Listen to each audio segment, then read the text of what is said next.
اعوذ باللہ من الشیطان الرجیم، بسم اللہ الرحمن الرحیم۔ سامعین و ناظرین، السلام علیکم ورحمۃ اللہ وبرکاتہ۔ اردو گرامر کے ساتھ آپ کے خدمت میں حاضر ہوں۔ آپ سے گزارش ہے اس چینل کو سبسکرائب کریں اور آج کی ویڈیو کو آخر تک دیکھیں تاکہ آج کے عنوان کے حوالے سے تمام باتیں آپ کی سمجھ میں اچھی طرح آ جائے۔ آج اردو گرامر میں ہم نے جس عنوان کا انتخاب کیا ہے وہ بہت زیادہ اہم عنوان ہے، اور وہ ہے حروف ابجد کی حقیقت، کہ حروف ابجد کی حقیقت کیا ہے، یا ہم حروف ابجد کو ابجد کیوں کہتے ہیں، اس کے پیچھے تاریخی شواہد کیا ہے، یا اس کے پیچھے تاریخ کی اہمیت یا حقیقت کیا ہے۔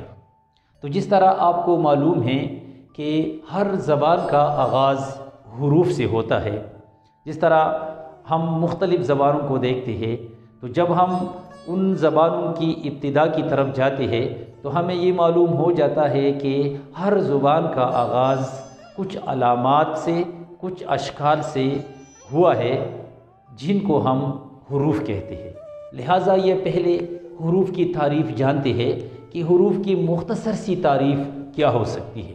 تو حروف کی مختصر سی تعریف یہ ہے کہ مفرد آوازوں اور علامات کو بولنے اور لکھ کر ظاہر کرنے کا نام حروف ہے۔ حروف کی تعریف کیا ہو گئی؟ یعنی وہ علامات اور مفرد آوازیں جن کو انسان بولتا ہے اور پھر اسے لکھ کر ظاہر کرتا ہے، تو ایسی علامات اور آوازوں کو کہتے ہیں حروف۔ یہ تو اس کی تعریف ہو گئی۔ مثلا جیسے آپ دیکھیں الف، بے اور جیم، یہ الگ الگ حروف ہے۔ الف الگ حرف ہے، بے الگ ہے اور جیم الگ حرف ہے۔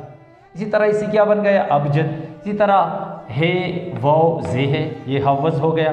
اسی طرح ہتی، ہا یا ہے فے اور چوٹی یہ۔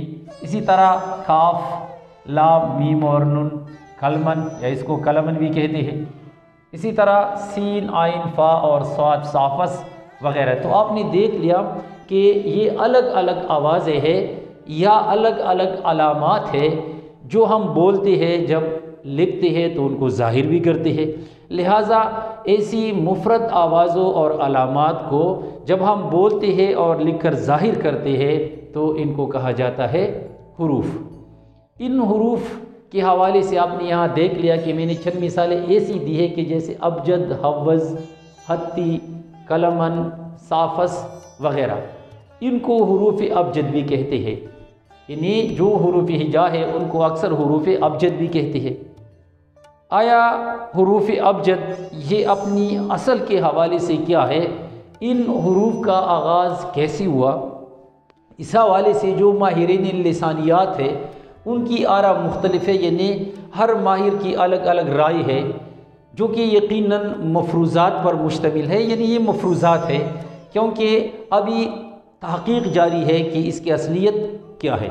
لہٰذا ایک ماہر لسانیات ہے ابن وسیع، وہ اپنی ایک تحریر میں یا اپنی ایک تصنیف میں لکھتے ہیں جس کا نام ہے الف سے اے تک۔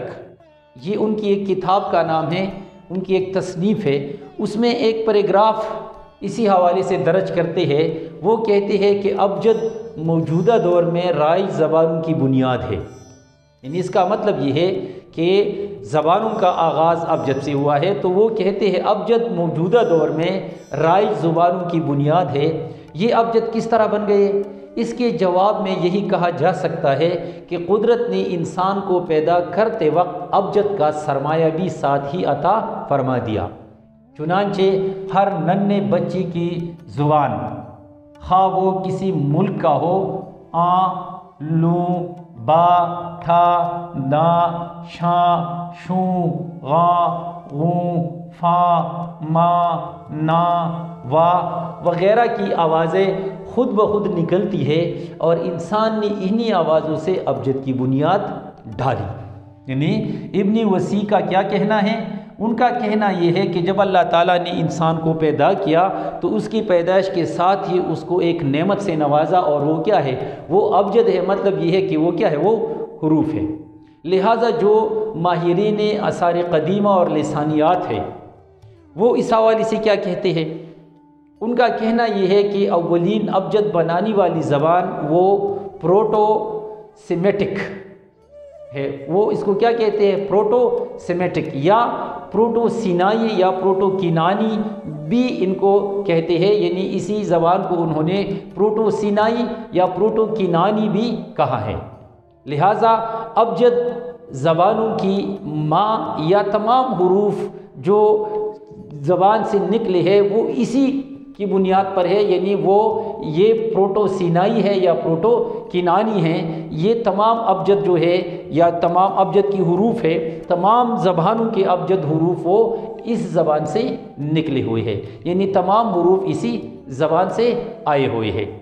لہٰذا کوئی تقریباً 6 یا 8 ہزار سال پہلے مغربی ایشیا میں یہ زبان باقاعدہ بولی جاتی تھی، جس کو پروٹو سینائی یا پروٹو کینانی کہا جاتا ہے، اور پھر دوسری زبانیں اسی زبان سے نکلی ہے۔ اس کا مطلب ہرگز یہ نہیں ہے کہ اس سے پہلے کوئی زبان نہیں تھی یا کوئی زبان نہیں بولی جاتی تھی۔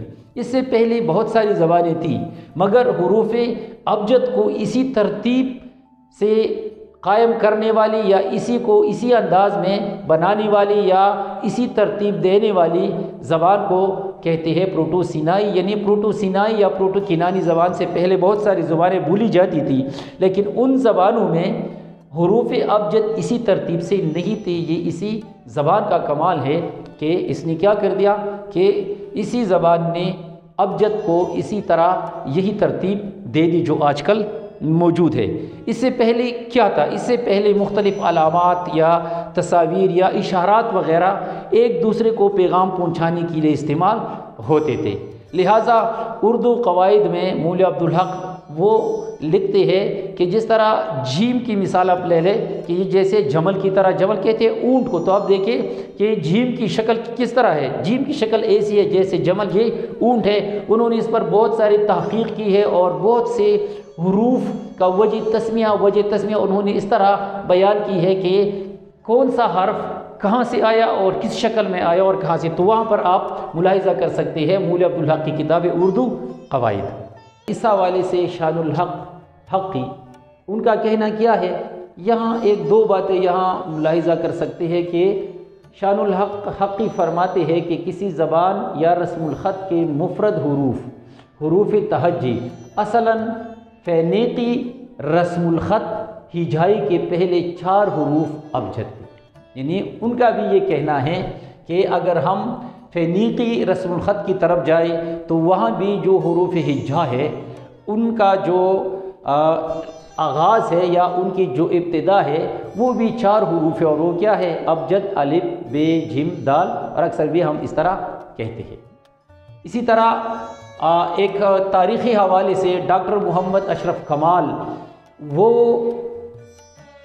فرمان فتح پوری کے حوالے سے فرماتے ہیں، فرمان فتح پوری کی ایک کتاب ہے اور اس کا نام ہے فن تاریخ گوئی اور اس کی روایت۔ یہ بھی اگر آپ دیکھنا چاہتے ہیں تو وہاں پر بہت ساری معلومات آپ کو وہاں سے مل سکتی ہے۔ تو ڈاکٹر محمد اشرف کمال وہ فرمان فتح پوری کے حوالے سے کہتے ہیں کہ تاریخ میں ابجد کی 2 قسمیں ہمیں نظر آتی ہے۔ نمبر 1 ہے ابجد آدم اور دوسری قسم ہے ابجد نوحی۔ ابجد آدم اب تو وہ غیر مستعمل ہے، یعنی آدم علیہ السلام کے وقت سے جو ابجد وجود میں آیا ہے تو اب اس کی کوئی شکل یا صورت موجود نہیں ہے۔ ہاں البتہ جو ابجد نوحی ہے نوح علیہ السلام کے بعد جو وجود میں آیا ہے تو اس حوالے سے کہتے ہیں کہ ان کے 22 بنیادی حروف ہے اور یہ 6 الفاظ پر مشتمل ہے، اور وہ 6 الفاظ یہ ہے ابجد، حوز، حتی، کلمن، صافس، قرشت، اور یہ 6 کے 6 الفاظ جو ہے یہ سریانی زبان کے ہیں۔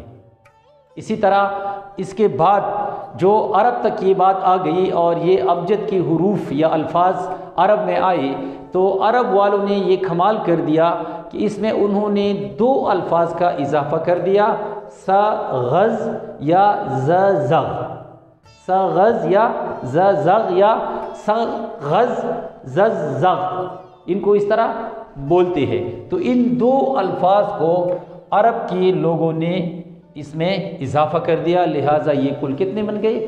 8 حروف بن گئے۔ اور چونکہ ان تمام الفاظ کا پہلا لفظ وہ کیا ہے؟ وہ ابجد ہے، لہٰذا عربی حروف کو حروف ابجد بھی کہتے ہیں۔ اب دیکھتے ہیں کہ حساب اور اعداد کے حوالے سے جب ہم ان کو دیکھتے ہیں تو ان کو حروف جمل بھی کہتے ہیں۔ یہ جمل بھی ہے اور یہ ابجد بھی ہے۔ حروف ابجد اور ان کی قیمتیں اب کیا ہے؟ یہ چونکہ 8 ہے، ابھی آپ نے ملاحظہ کیا کہ یہ کیا ہے؟ ابجد ہے، حوض ہے، حتی ہے، کلمن، صافس، قرشت، سغز اور ززغ۔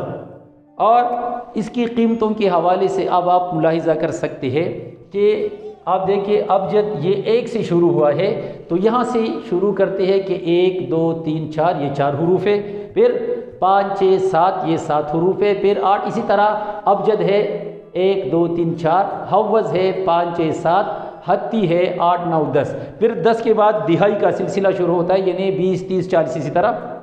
کلمن کو آپ دیکھ سکتے ہیں کہ 20 30 40 50، اسی طرح صافس کو آپ 60 70 80 90، قرشت کو 100، پھر 100 کے بعد پھر 100 کا سلسلہ شروع ہوتا ہے، 100 200 300 400، پھر اس کے بعد چونکہ یہاں پر کیا ہے؟ سغز ہے، تو پھر یہ ہے کہ 500 600 700، اور جو آخری ہے وہ ہے زغ، تو یہ ہے 800 900 اور یہ 1000 تک پہنچ گئی، یعنی 1 سے شروع ہو کر 1000 تک پہنچنے والے یہ حروف اسی ترتیب سے ہے۔ سب سے پہلے ہے ابجد، پھر اس کے بعد ہے حوض، پھر حتی، پھر کلمن، پھر صافس، پھر قرشت، پھر سغز اور پھر ززغ۔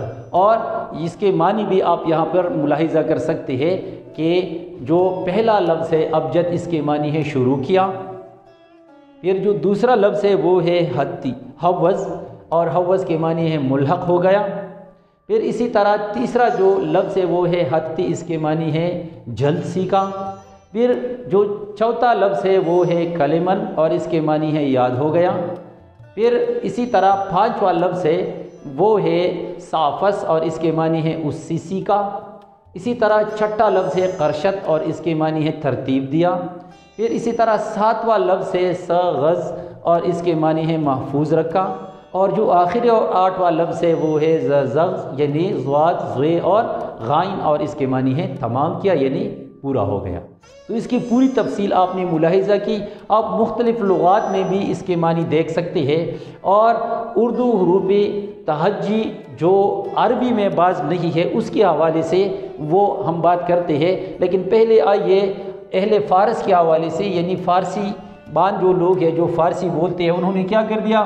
انہوں نے بھی عربی کی تقلید میں اسی طرح یہ ترتیب قائم رکھی، اور جو جو حروف عربی میں نہیں ہے اور فارسی میں موجود ہے تو انہوں نے جو قریب ترین حرف ہے عربی کا اسے سامنے رکھتے ہوئے فارسی کا حرف اس کے ساتھ ملا دیا ہے۔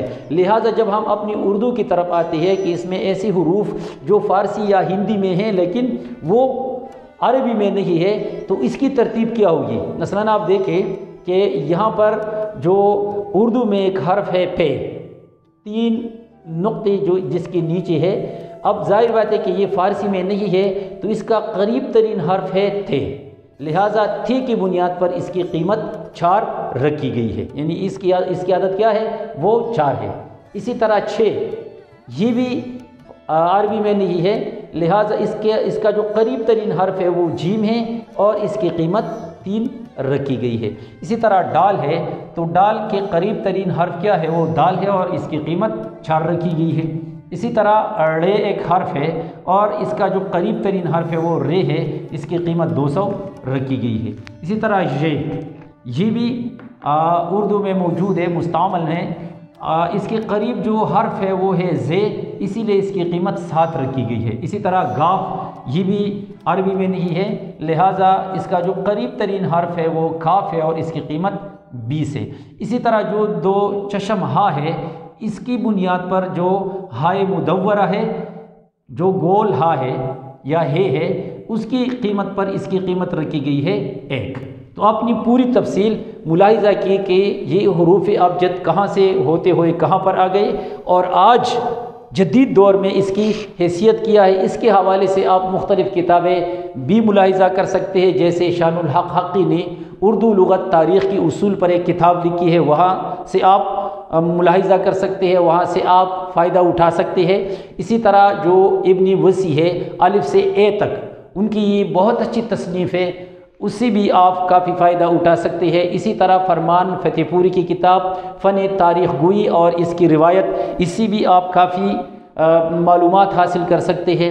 اس کے علاوہ جو ڈاکٹر محمد اشرف کمال ہے، انہوں نے ایک کتاب لکھی ہے لسانیات اور زبان کی تشکیل، اور یہ جتنی بھی معلومات ہیں زیادہ تر میں نے وہاں سے یہ معلومات اٹھائی ہے، اور پوری تفصیل کے ساتھ آپ کے سامنے میں نے یہ حروف بیان کر دیے کہ ان کی حیثیت کیا ہے، کہ ابجد کو ابجد کیوں کہتے ہیں۔ تو امید ہے کہ اس حوالے سے آپ نے کافی کچھ سیکھا ہوگا۔ آئندہ کسی نئی عنوان کے ساتھ پھر حاضر ہوں گے، تب تک کے لیے اجازت دیجیے، اللہ حافظ۔